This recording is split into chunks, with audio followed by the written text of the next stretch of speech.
Greetings, everyone, and welcome to this online conversation with Dr. Remmon Barbaza on the question of the measure of our lives. Note that we will be recording this session for documentation and reference. After Dr. Barbaza delivers the lecture, we shall open the floor for questions. Dr. Barbaza earned his doctorate in philosophy from the Munich School of Philosophy in Germany in 2002, and since then has been teaching philosophy at the Ateneo de Manila University. His interests include Heidegger, language, technology, and photography. Outside of the university, he often goes out cycling and taking photographs. By what measure do we measure ourselves? Dr. Barbaza draws from Heidegger, who in turn draws from Hölderlin, a thinker and a poet. The poet asks, open quote, "Is there a measure on earth? There is none," close quote. We keep measuring ourselves and our world, but hardly ask what in the end is the measure against which we make all this measuring. On this note and question, let us all welcome Dr. Remmon Barbaza. Maraming salamat, Nato. Magandang gabi sa inyong lahat. Good evening to everyone, and thank you for joining us. I see familiar names, and hopefully we see their faces also later. Thank you for joining us. I know we have many other better things to do, but the fact that you're here, maybe you're looking for something. No? I hope it's worth your time. Just to clarify, so you don't be concerned about it, the recording will be only for my lecture. So after the lecture, during the open forum, the recording will stop. No? So you feel free to talk later. No? So once again, thank you for joining us this evening. Now, so yeah, as you can see, or as you heard earlier, no? And thank you to Nato for the very kind introduction. Just for the to let you know, this lecture actually is part of a course, a graduate seminar in the Ateneo. And then, as has been the practice recently by some professors, we devote 1 or 2 sessions to make it open to others. No? And it's good for us, for me as the instructor, and for the class also to open it up to others. And so this evening's discussion is, although it's part of our graduate seminar, so I have, I think, 11 students on the master's and PhD level. Since we're opening it up to the wider public, so we try to be less rigorous and academic as possible, and so that because we don't assume that everyone has read the relevant texts. So yeah, so let's begin then. So the measure of our lives. As you read, come across the description, we constantly measure ourselves. We have metrics, all sorts of metrics for this and that. We are overwhelmed by a fast-paced world, as we say, you know. And then we feel impatient when the traffic slows down. You know, all sorts of measuring. You know, we how many have you all done your 10,000 steps for the day? We measure our carbs intake, sugar intake. I personally keep track of my sugar because we have diabetes in my family. So you know, and you know, all sorts of measuring, right? We get measured at work. and so many levels. I teach also philosophy of the city, and there's the question of how big should the ideal city be. There was a famous text in the some 70 in the 70s, written by an economist. The title is "Small is Beautiful," and in that book, if I remember correctly, something like the E.F. Schumacher, if everyone was reading E.F. Schumacher back then, from an economist's perspective, he said small is beautiful, and small is not scientific, right? How small is small? But one way or the other, I think he has come up with an ideal size of the city, something like 1.2 million people, if I remember correctly. During you must have heard during the pandemic, all over the world, cities all over the world have started making changes to the way the city is designed. You must have heard of, let's say, the 15-minute city. Okay. And by that is meant that in that city, any a distance between any 2 points can be reached within 15 minutes. If I'm not mistaken, Seoul in South Korea, during the pandemic, they resolved within for the next 10 years, since the pandemic started, to really be serious with the bike lanes, and that's all part of the ideal 15-minute city. And other metrics, like a good city will have some place for people to rest every 200 not 200 200 meters of walking. So you'll have benches strategically located. So all sorts of measuring to make our lives better. But then there's also obsession with measuring. We're obsessed with rankings. The UAAP, for instance, is going on, and people are scrambling to be in the top 4, and then of course there are metrics here and there. So in every aspect of our lives, we constantly measure ourselves. But the thing is,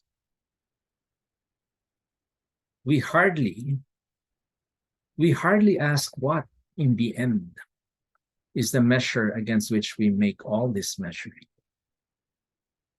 Or maybe the question is there really a measure of all measures? Is it possible that there is one measure against which, in the final analysis, we do all this measuring? There was a movie, a Filipino movie based whose title is from a saying in our language, at least in Tagalog or Filipino. Tinimbang ka ngunit wag. Well, that's from the Bible also, right? You have been weighed, measured, but you are found wanting, right? Tinimbang ka ngunit kunab, no?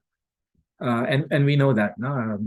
Those of you who have done philosophy and ethics, as early as Aristotle, there is the golden mean, right? No, neither excessive nor deficient. No, so ever since antiquity, we try to somehow get a sense of this just right. No? Not too much, not too little either. Just the right amount. That's why in Aristotle we call it the golden mean. The golden meaning, it's precious, it's rare, it's difficult to determine, and it's not a mathematical mean, but somehow it's one arrives at it by way of practice. But for this evening, I'd like to focus on, as in the description of this evening's discussion, on a poet and a thinker. And the poet is Friedrich Hölderlin. He was born in 1770 and died in 1843.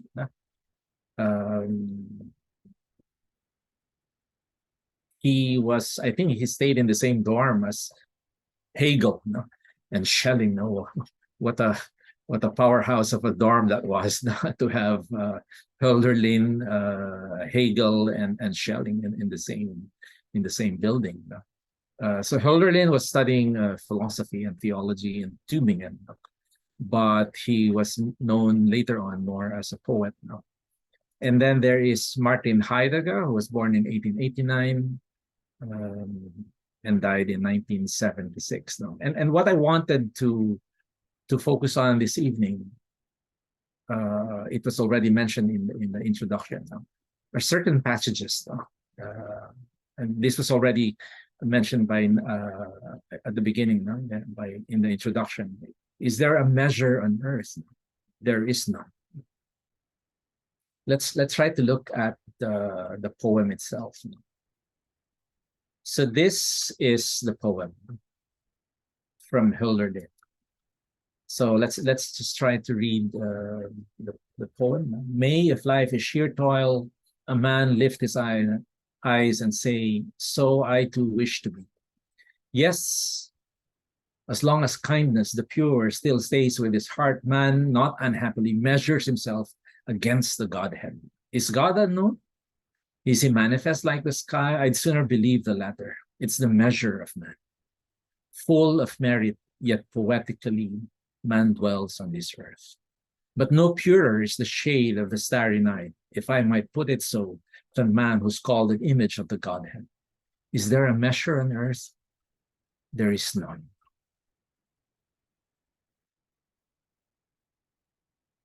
So let's try to listen to this poem and focus on three parts of the poem. The first one, as long as kindness, the pure, still stays with his heart, man not unhappily measures himself against the Godhead. And then Heidegger reading this is, what he sees is a truth about the human condition. We constantly measure ourselves against the gods. No? And you will ask, what does that mean? Well, come to think of it, all this fascination about superheroes, no? Why else is our Marvel and DC comics? You know, why the fascination with Spider-Man? And I just watched Spider-Man. First time ko lang napanood yung Andrew Garfield version. Only last week. Sabi ko, hindi ko pala napanood to. And I like it. No? But yeah, if you take a look at it, the fascination with superheroes, our estimation of our heroes, we look up the saints. It's because we aspire to transcend our mortal nature. We desire to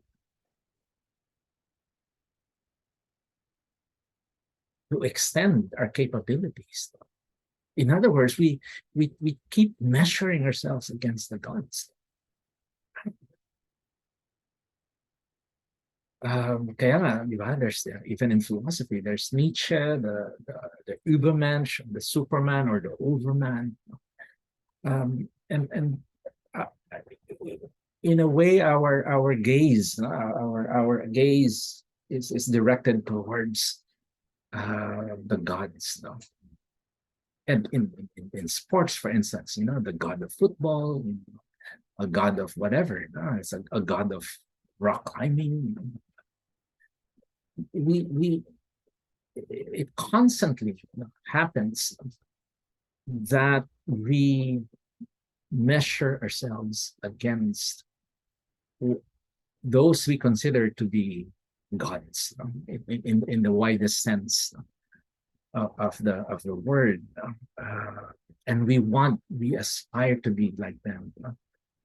And our estimation of ourselves, whether we succeed, we succeed, whether we are a failure, it will always be in terms of this measured against the gods. No?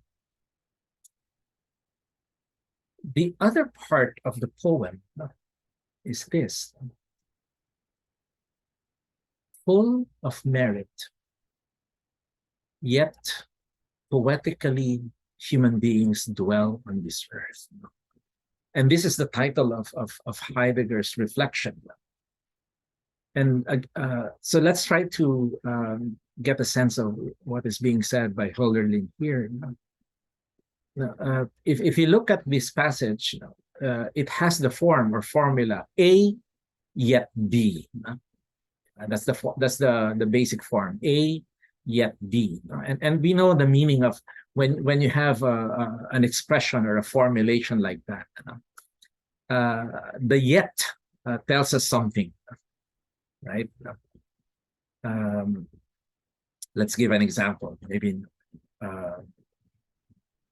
let's say the example I always give. The Ateneans here will not like me for this, but so you can get the point. Let's say Atenista siya, pero humble. You understand the statement, right? He's Atenean, but he's humble. So the relationship is that A yet B, usually A and B don't go together because of the stereotypical, the arrogant, yabang, mga Inglesero, elitista, and so on and so forth. So if you come across an Atenista who's humble, uy, teka, Atenista siya, pero humble, So that's the sense of A yet B. So let's go back to the poem, full of merit, yet poetically human beings dwell on this earth. And what Heidegger sees here is that there are many things to be had on this earth, many things to do. Life on earth offers us so many possibilities. So exciting. The created world, natural world, and so so many things to extract, to harvest, so many things to build, full of merit. Life on earth is full of merit, which is to say, there are many ways to live our lives. You can be a carpenter, you can be a painter, you can be an athlete, you can be a writer, you can be a farmer. Kanya-kanyang trip, sabi nga, walang basagan, walang basagan ang trip, full of merit. And yet, this is where the yet comes. True, there are many things to be had, a lot of things that we can do, and yet only one way. There's only one way that we can dwell on this earth, and that is poetically. Of course, our next question is, what does Hölderlin mean by poetry, by poetically? And given the limitations of time, we don't need to go in depth in this, but just to give us a sense, Heidegger has the habit of going back to the origins of the word, and in another text, in the question concerning technology, for instance, when Heidegger analyzes the word and listens to the word poetry, then he goes back to, of course, it's Greek, right? Poiesis. poiesis, and from the verb poiein. And poiein means to create, to make. And no wonder we usually equate the poetic mind with artistic mind. Yeah? The artists are creative, right? Creative minds. And I'm not sure about this, but in our language, in Filipino at least, or at least in Tagalog, makata. I'm not sure of this, so please correct me if I'm wrong. But I have a hunch that makata could well be. I might be wrong. I could very well be wrong. But it's possible that makata is from makata is from makata. No? Makata in creative. No? So the poet is the creative, the artist is the creative mind. No? The artist is the original creator. Yeah. As opposed to, let's say, the scientist. No? So even in Ateneo, we give awards. No? We say scholarly work and scholarly, RCW, research and creative work. No? So we distinguish between research as scientific and creative work. The more poetic, the more artistic. No? So when we say poetic dwelling, meaning to say it's close to how an artist would conceive of, would design his life, his space. You will have an artistic sensibility, poetic sensibility. It doesn't mean writing poems. A scientist can be more poetic or artistic than an actual poet or artist by profession. So we're understanding poetry here in the more primordial and the more fundamental sense that is available to all of us in so far as human beings, available in the sense of as an experience, no? As an accomplishment. No?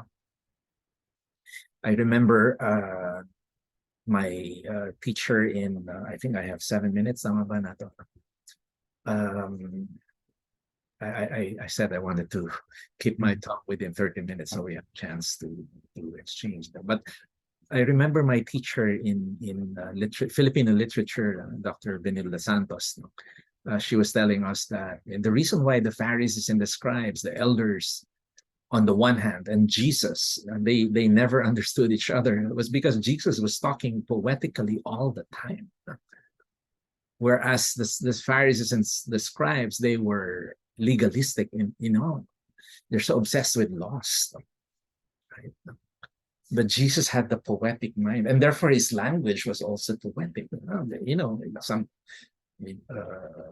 This is my body. What does he mean by that? Or look at the birds of the air, the leaves of the field.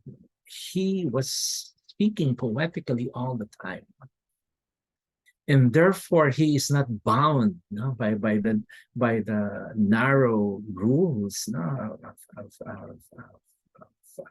his time and place, and therefore he would often come across as scandalous, right?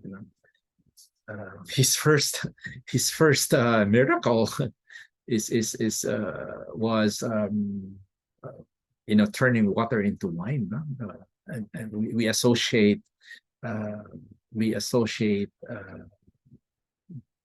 drinking with the poetic mind when you're, because when we all know that I'm assuming all of you has experienced alcohol. When we drink, we lose our inhibitions. We become like children again. We lose the self-imposed rules. So in a way, it is liberating. So it's interesting that the first miracle was turning water into wine. It loosens us up. And then the next one,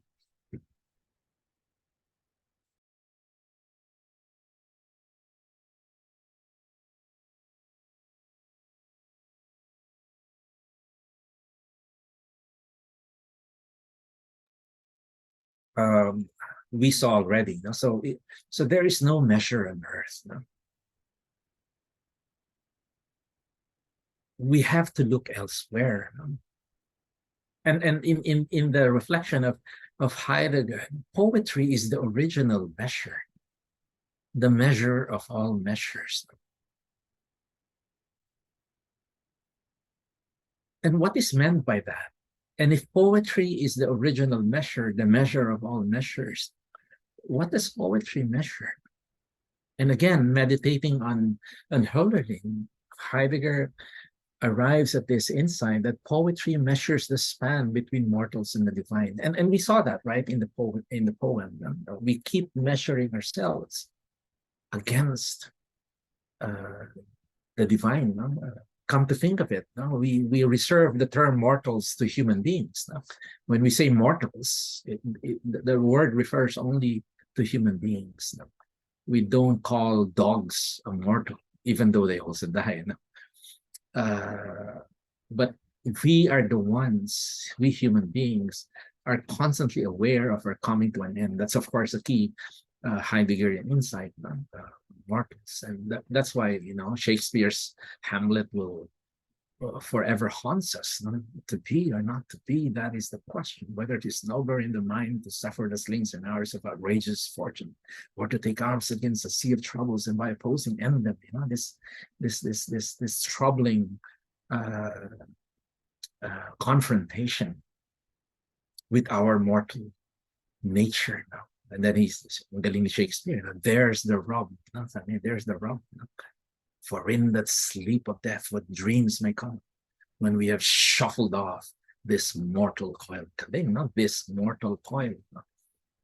So again, that's a measuring against the divine. But then I was also made to think of it. What of animals? We have only considered the human beings and the gods. But animals belong to nature. And among all that there is in nature, it is to the animals that we share the closest kinship, right? We say we are also animals. And we use at least in our language, we use animal not only as an insult.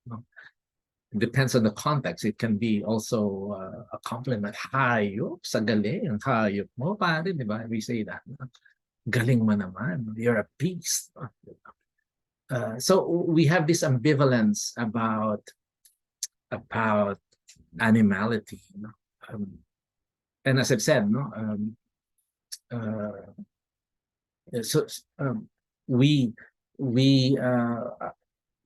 we measure ourselves against the gods.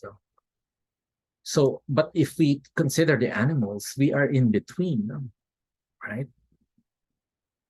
We are, as it were, between animals and the gods.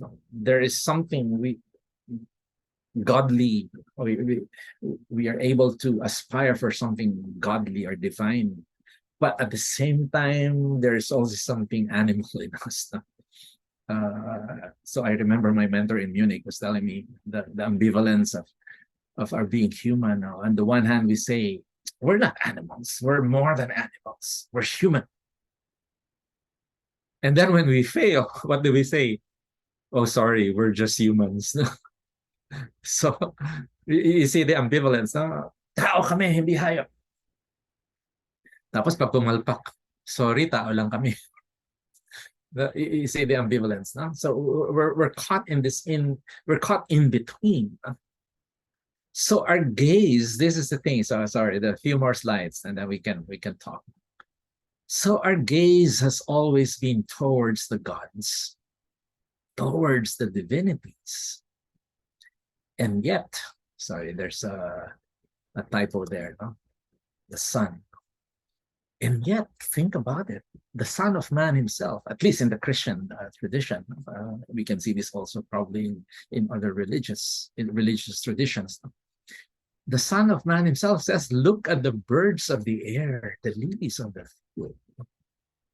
So what's happening here?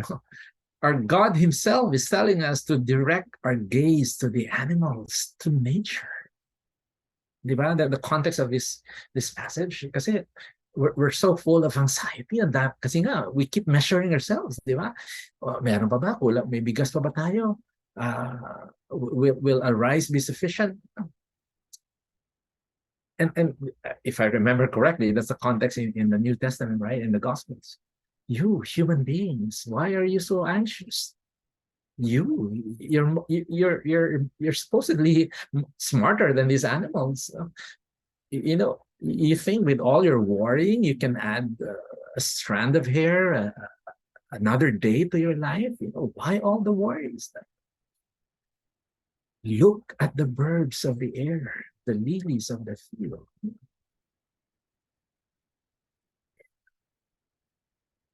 And there's something for us to think about, you know, right? And I think also the reason why in the Lord's Prayer, give us today our daily bread, you know, not weekly bread, not monthly bread, because that's the way animals live, right? On isang kahig, isang tuka. No? You know, they don't stockpile. No, there's no stockpiling in the animal world. See, it's measuring. They only get what they need. Nothing excessive. No? They're always within the right measure. And how is this so? Because nature is poetry par excellence, right? No wonder poets will always sing about nature. No wonder painters will paint landscapes, but also still life. No, when they sometimes they add a skull, right? This fascination with death, again, a confrontation with our mortality. Nature is poetry par excellence. Nature is creativity, right? Constantly creating and recreating itself. No wonder Antonio Vivaldi, right, was moved to compose the Quattro Stagioni, the four seasons. You know, the rhythm of the change of seasons. Nature is poetry par excellence. And so, back to our concern at the beginning, no, we constantly measure ourselves in the aspect of technology. Now we speak of appropriate technology, human scale technology, human appropriate. All of these are measuring, and we say let's try to slow down a bit, cut down on consumption. All of this invitation to cut down, to slow down. What are all those but to get close to the way nature has designed us, right? And therefore we have to learn ever anew to be poets, to be artists, the way we have been made, right? And so to come to my last few slides so that we can have a conversation. Our gaze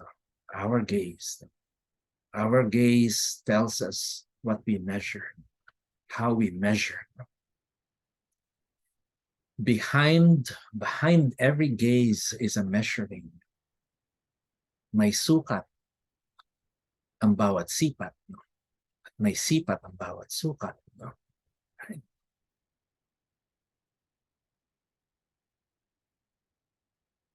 So people in the gospel scene, no, full of anxiety because their gaze is elsewhere.